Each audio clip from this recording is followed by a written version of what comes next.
We saw fleeting images of President Donald Trump. The DOJ, the justice system, is failing us. The Epstein files, we reporters had questions for the president. He did not answer any of them, including what his response to the release of those files were. What is released is transparent, is the truth.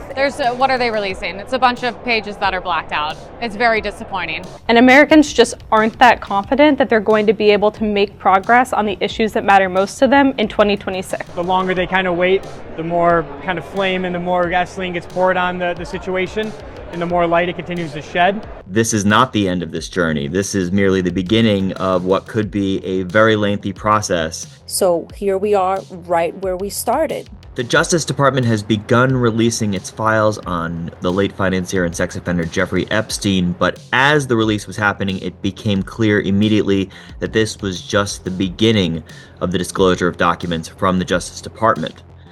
People looking for revelations, for bombshells in these documents, would come away disappointed. There was some new information about a 1996 complaint to the FBI involving Epstein that predates the investigations that were public, the ones in the mid-2000s and then ultimately in 2019. Thousands of records were photographs. There were pictures from FBI searches of Jeffrey Epstein's homes in Manhattan and the Virgin Islands. There were also some doses of political and celebrity intrigue. We saw a series of never-before-seen photographs of former President Bill Clinton. We saw fleeting images of President Donald Trump in a larger collection of photographs at one of Epstein's residences. We also saw some images of Epstein with actor Kevin Spacey, with the news anchor Walter Cronkite. There was a photograph of Michael Jackson and Diana Ross with Bill Clinton. But all of these images and all of these documents have been disclosed without much context. The release of documents on Friday is the culmination of a months-long struggle over the fate of the so-called Epstein files. Initially, President Donald Trump and his Justice Department were eager to release its records on Epstein. But in July, the Justice Department stopped releasing records, and that prompted Congress to act. Many people saw Friday as the end of that journey, but as we've seen now, there is going to be a rolling disclosure. This is not the end of this journey. This is merely the beginning of what could be a very lengthy process to get at all of the records the Justice Department has. I think that they should have been released a long time ago. So finally, something is happening. Hopefully, what is released is transparent, is the truth.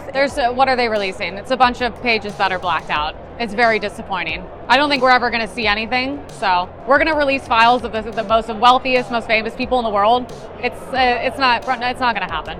I don't know what's in it. I wasn't there. I wasn't at all the parties, but I'm sure it's nothing good if they're hiding it. I've never done an investigation like that, but I assume that there's aspects of it that they have to go through and block out because some of that's not appropriate for the public or the victims. The longer they kind of wait, the more kind of flame and the more gasoline gets poured on the situation, and the more light it continues to shed.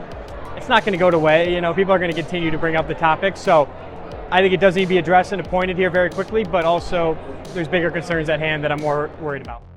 Just put out the files and stop redacting names that don't need to be redacted. It's just, who are we trying to protect? Are we protecting the survivors, or are we protecting these elite men that need to be put out there? And people need to know these are predators that are in the files. They need to be brought to justice so they can stop doing this in the long run. It's for everyone's safety at the end of the day.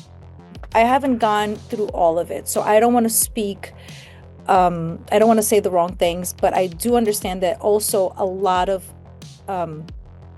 important, people have been redacted from it.